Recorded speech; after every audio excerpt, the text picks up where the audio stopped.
بسم اللہ الرحمن الرحیم۔ گناہوں کی ایسی دیوار نہ کھڑی کریں جو آپ کو اللہ سے دور کر دے۔ جب دل ٹوٹ جائے تو اللہ کے آگے جھک جاؤ، کیونکہ اس سے بہتر تو کوئی جان ہی نہیں سکتا کہ کس رنگ کے دھاگے سے کہاں پیوند لگانا ہے۔ کچھ حادثے انسان کی بہتری کے لیے ہوتے ہیں، لیکن انسان کو وقتی سمجھ نہیں آتی۔ کچھ وقت گزرنے کے بعد انسان کو سمجھ آتی ہے کہ جو بھی ہوا میرے حق میں بہتر تھا۔ نفرت ایک مردہ ہے جسے لوگ اپنے دلوں میں رکھ کر دلوں کو قبرستان بنا لیتے ہیں۔ نبی اکرم صلی اللہ علیہ وآلہ وسلم نے فرمایا، جو شخص لوگوں پر مہربانی نہیں کرتا، اللہ تعالیٰ اس پر مہربانی نہیں کرے گا۔ جب تک ہم انسانوں کو دکھ نہیں ملتے تب تک ہمیں سکھ کی قدر نہیں ہوتی۔ ہر حال میں اللہ کے شکر گزار بندے بن کر رہیں۔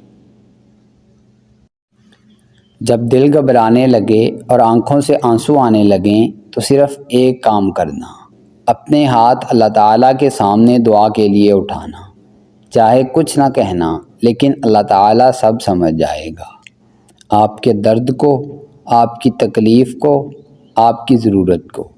بے شک اللہ ہر چیز پر قدرت رکھتا ہے۔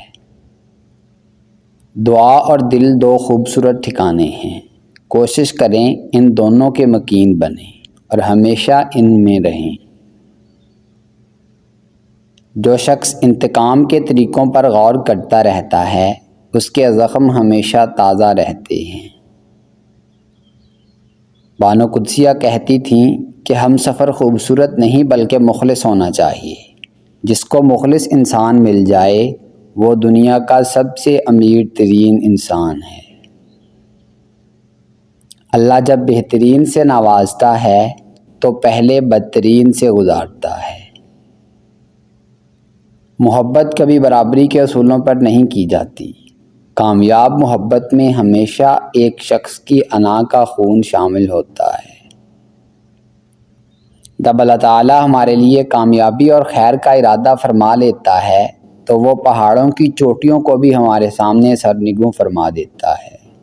ہمیں اپنی امیدوں اور اپنی محبتوں کا مرکز اسی پاک ذات کو بنانا چاہیے جس کے در کے سب سوالی ہیں اور جو کسی کا محتاج نہیں ہے۔ دعاؤں کی سب سے بڑی طاقت یہ ہے کہ یہ وہاں تک جا سکتی ہیں جہاں انسان نہیں جا سکتا۔ اللہ سے لے کر معجزوں تک، کن سے لے کر فیکون تک، یعنی ہر جگہ تک۔ اپنی قیمت لوگوں کی نظروں میں مت تلاش کیا کرو، آپ کے لیے اتنا ہی کافی ہے کہ آپ کا رب آپ کو بہتر جانتا ہے۔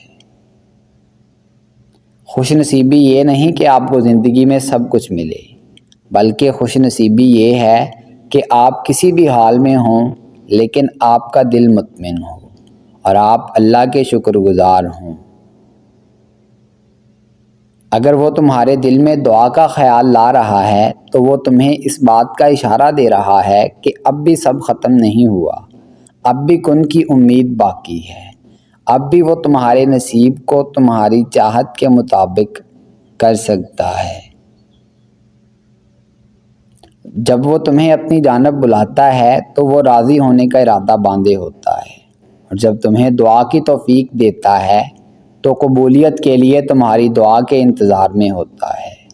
پھر یوں مکمل کر دیتا ہے تمہیں کہ دنیا دیکھتی رہ جاتی ہے، اور پھر وقت اور حالات وہ کچھ دکھا دیتے ہیں جو ہم دیکھنا بھی نہیں چاہتے تھے۔ زندگی دھیرے دھیرے تمام سختیوں کو سہنا سکھا دیتی ہے، اور تب ہی سمجھ میں آتا ہے کہ وقت سے ہارے لوگ اچانک زندگی سے بیزار ہو کر نیند کی گولیاں کیوں کھاتے ہیں۔ آپ صلی اللہ علیہ وآلہ وسلم نے فرمایا، جب بندہ کہتا ہے یا رب یا رب یا رب تو اللہ فرماتے ہیں لبیک عبدی، اے میرے بندے، مانگ تجھے عطا کیا جائے۔ اللہ امتحان لیتا ہے تاکہ صابر رہو، آزمائش میں ڈالتا ہے تاکہ اس کے شکر گزار رہو، رلاتا ہے تاکہ صاف دل رہو، چپ بھی کرواتا ہے تاکہ اس پر یقین رکھو۔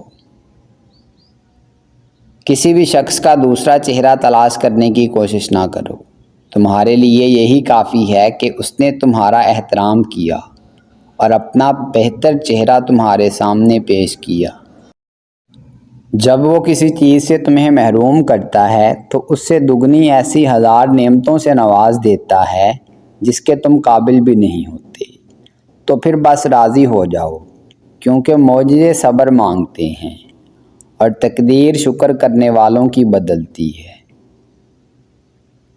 سائیکولوجی کے مطابق اوور تھنکنگ یعنی حد سے زیادہ سوچنا ڈر کی ایک قسم ہے۔ یہ عمل اس وقت مزید خطرناک بن جاتا ہے جب آپ اس میں پرانی یادیں، مستقبل کی پیشگوئیاں اور جذبات شامل کر دیتے ہیں۔ وعدوں کو وفا کرنے کا ہنر بہت کم لوگوں میں ہوتا ہے۔ زندگی کی شراکت داری کسی ایسے انسان سے ہونی چاہیے جو اس وقت بھی ساتھ نبھانا جانتا ہو جب آپ کے لیے چیزیں مشکل سے مشکل ہوتی جا رہی ہوں۔ جن لوگوں کی تربیت میں کمی رہ جاتی ہے وہ دوسروں کو طعنے مارنے، عیب جوئی کرنے، کیڑے نکالنے، الزام تراشی، بہتان لگانے، پروپیگنڈے کرنے، سازشیں اور چالیں چلنے میں ساری زندگی گزار دیتے ہیں۔ بابا جی اشفاق احمد سے کسی نے پوچھا کہ آپ سنی ہو کہ شیعہ؟ تو آپ فرمانے لگے، بیٹا، واقعہ کربلا کے بعد سنی اور شیعہ ختم ہو گئے، حسینی اور یزیدی رہ گئے، اور میں حسینی ہوں۔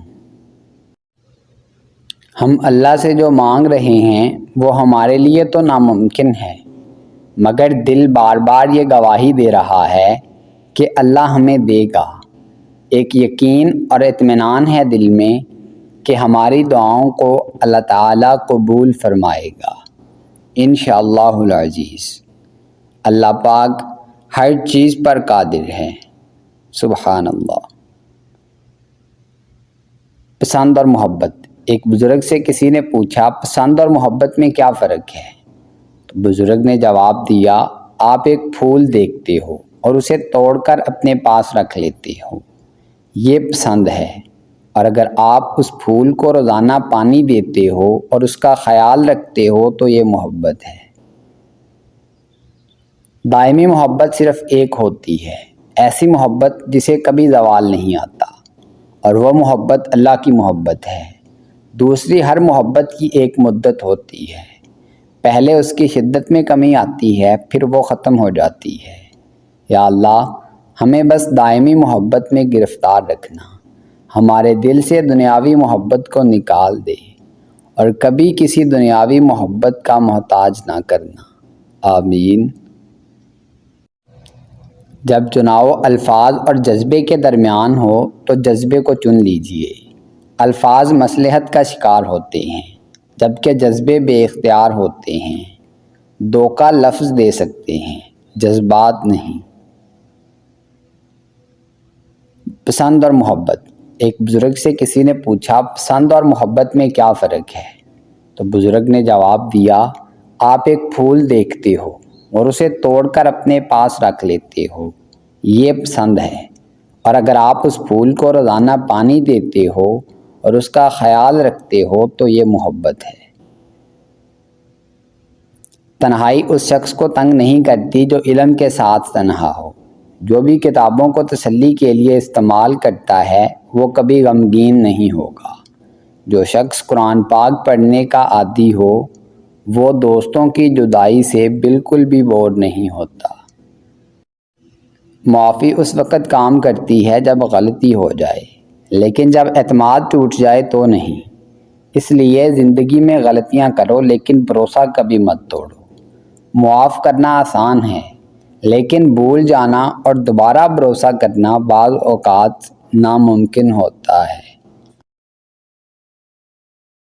دوستو، اگر آپ کو ہماری یہ کاوش پسند آئی ہے تو ویڈیو کو لائک کریں، شیئر کریں اور کمنٹ باکس میں کمنٹ کر کے اپنی ذاتی رائے ضرور دیں، اور ہمارے چینل کو سبسکرائب کر لیں اور بیل آئیکن کو پریس کر دیں تاکہ مزید نئی آنے والی ویڈیوز آپ تک براہ راست پہنچ سکیں۔ ملتے ہیں نیکسٹ ویڈیو میں، تب تک کے لیے اپنا اور اپنے اپنوں کا خوب خیال رکھیے گا۔ اللہ نگہبان۔